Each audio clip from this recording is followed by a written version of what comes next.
દાહોદ શહેરના ઠક્કર ફળિયા સ્થિત એક રહેણાંક મકાનમાં વહેલી સવારે આગના બનાવથી આસપાસના વિસ્તારમાં દોડધામ મચી જવા પામી હતી. લોકોના ટોળે ટોળા ઘટના સ્થળ પર ઉમટી પડ્યા હતા.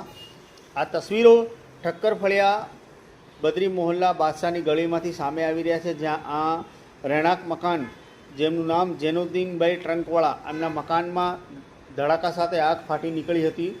પ્રાથમિક અનુમાન અનુસાર શોર્ટ સર્કિટના કારણે વાયરો બળ્યા અને ત્યારબાદ ઇલેક્ટ્રિક ચાર્જિંગના વાહનોમાં આગ લાગતા વિસ્ફોટ થયો હતો અને તેની સાથે જ એસીનો આઉટડોર પણ બળી જવા પામ્યો હતો. આ આગના બનાવમાં 2 બેટરીવાળી મોપેડ, 1 એક્ટિવા તેમજ 3 મોટરસાયકલ સહિત ઘરનો ફર્નિચર તેમજ યાંત્રિક ઉપકરણો બળી જવા પામ્યા છે.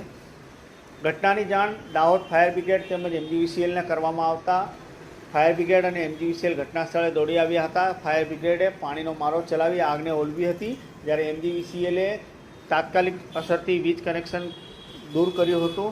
આ ઘટનાના પગલે આસપાસના સ્થાનિકો દોડી આવ્યા હતા. ફાયર આવે તે પહેલાં જ આગને ઓલવવાના પ્રયાસ હાથ ધર્યા હતા. આસપાસના સ્થાનિકોના ટોળે ટોળા ઉમટી પડ્યા હતા. આ ઘટનામાં યાંત્રિક ઉપકરણો, વાહનો તેમજ ફર્નિચર વગેરે બળી જતા મકાન માલિકને લાખો રૂપિયાનું નુકસાન થયું હોવાનું હાલ પ્રાથમિક તબક્કે જાણવા મળી રહ્યું. નમસ્કાર. બદરી મોહલ્લા ઠક્કર ફળિયા ટ્રંકવાલાના ત્યાં જેનુદ્દીનને ત્યાં જે આગ લાગી, જેવી મને ખબર પડી મારા ઘર પાસે, તો તાત્કાલિક મેં ફાયરની ટીમ, નગરપાલિકા ફાયરની ટીમ અને MGVCL અને પોલીસને જાણ કરી. એ બધી ટીમ તાત્કાલિક આવી અને આગને કાબૂમાં લીધી. અને જોઈ શકો છો કે મારી ફાયરની ટીમ અહીંયા મારી જોડે છે અને સખત મહેનત કર્યા પછી આગને કાબૂમાં લીધી. શું લાગે છે, કઈ પ્રકારે આગ લાગી, કેટલું નુકસાન લાગ્યું? અહીંયા પ્રાથમિક જાણકારી મુજબ મેં અહીંયા આવ્યો પ્રેક્ટિકલી, તો ત્યારે જોયું કે ભાઈ ઇલેક્ટ્રોનિક ગાડી હતી અને ચાર્જમાં મૂકી હતી. એનું કારણ મૂળભૂત ઓવરચાર્જ બેટરી હોવાથી આ મૂળભૂત આગ લાગવાનું કારણ હોઈ શકે.